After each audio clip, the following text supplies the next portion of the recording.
Imagine being dragged through the streets by horses. You're still breathing when the rope tightens around your neck. They hang you, but only just enough to make you choke. Then they cut you down. Your belly is sliced open, your guts pulled out slowly, inch by inch, as the crowd watches. They toss your intestines into a fire while you're still alive. Your heart pounds harder than ever. As they reach inside your body, you can't scream, you can't fight. And when they finally cut off your head, it's a mercy. This wasn't execution.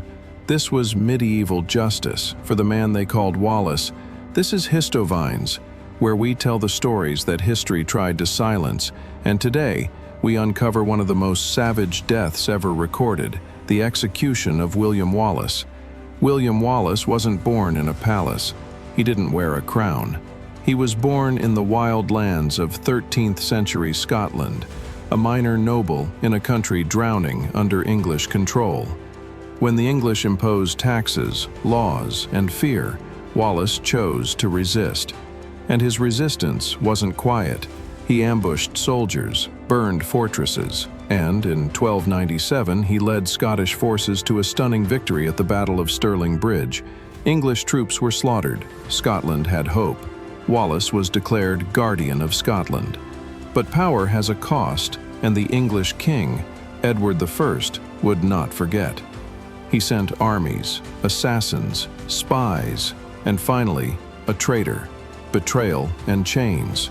In 1305, Wallace was betrayed by a fellow Scot, captured near Glasgow, and handed to the English.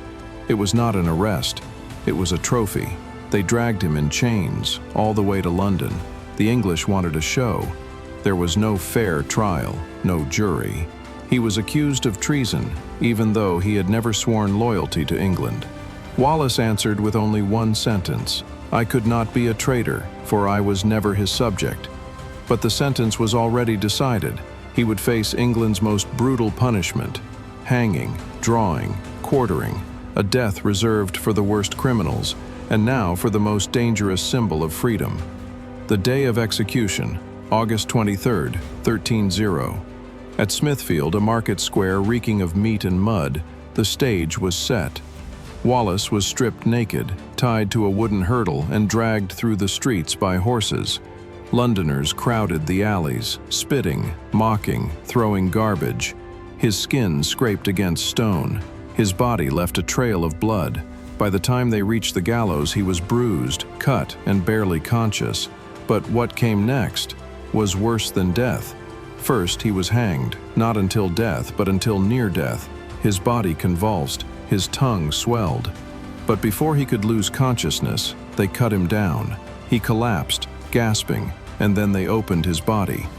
One by one, while he was still alive. The crowd didn't cheer. They watched, frozen. Even in death, Wallace didn't scream. His silence was defiance.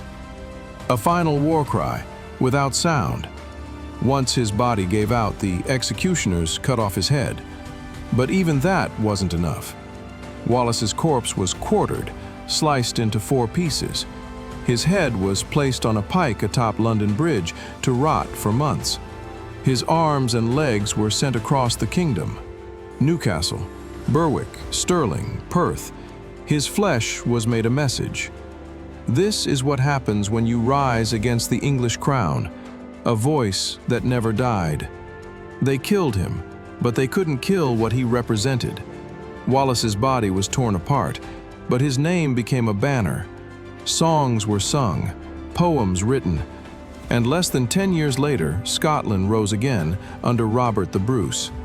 Wallace's death did not end the rebellion, it ignited it. Even now, his name echoes across battlefields, castles, and graves. He wasn't just a man, he was a scream, ripped apart but never silenced. If this story shook you, let it stay with you, because history isn't clean. It's cruel, it's violent, and sometimes it's righteous. Subscribe to Histovines, where we give voice to the dead. And drop a comment. What do you think Wallace felt when they reached inside his chest?